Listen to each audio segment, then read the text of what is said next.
colony of North Carolina was sparsely settled, and its interior was largely unknown in the first half of the 18th century. Few maps of the colony's interior existed, and early accounts warned of wild beasts.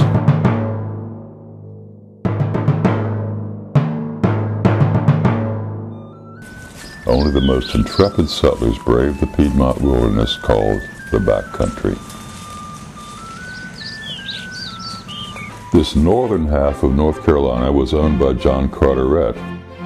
Starting in 1748, Carteret began making his transatlantic real estate pay off by opening a land office in Edenton and selling parcels of land. Skilled tradesmen called surveyors were hired to mark and map these land grants. Surveying in the backcountry was rugged work, but it could make men wealthy.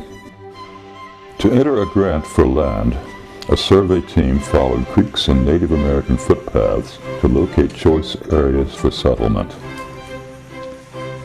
Land grants frequently contained as much as 640 acres or a square mile, though many were smaller, depending on the means of the grantee.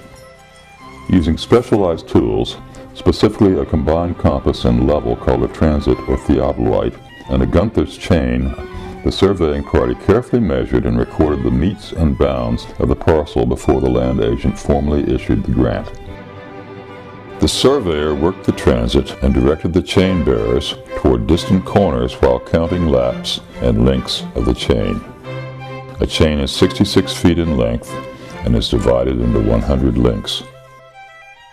As they measured the grant, the surveyors described the parcel and drew a miniature map called a plat that showed the features of the land: corner trees, watercourses, roads, and prominent elevations.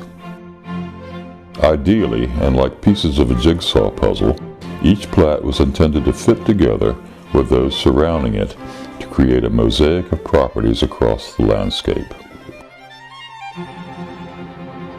Joel Lane was a land agent who bought land at the intersection of two major roads cutting across central North Carolina. Commissioners looking for a site on which to establish the new state capital purchased 1,000 acres from Lane in 1792.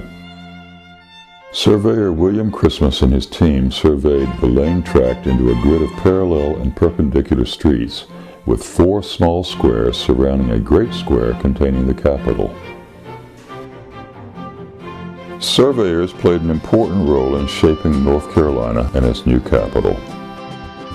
Today, in the 21st century, surveyors continue to measure Raleigh's rapidly expanding boundaries.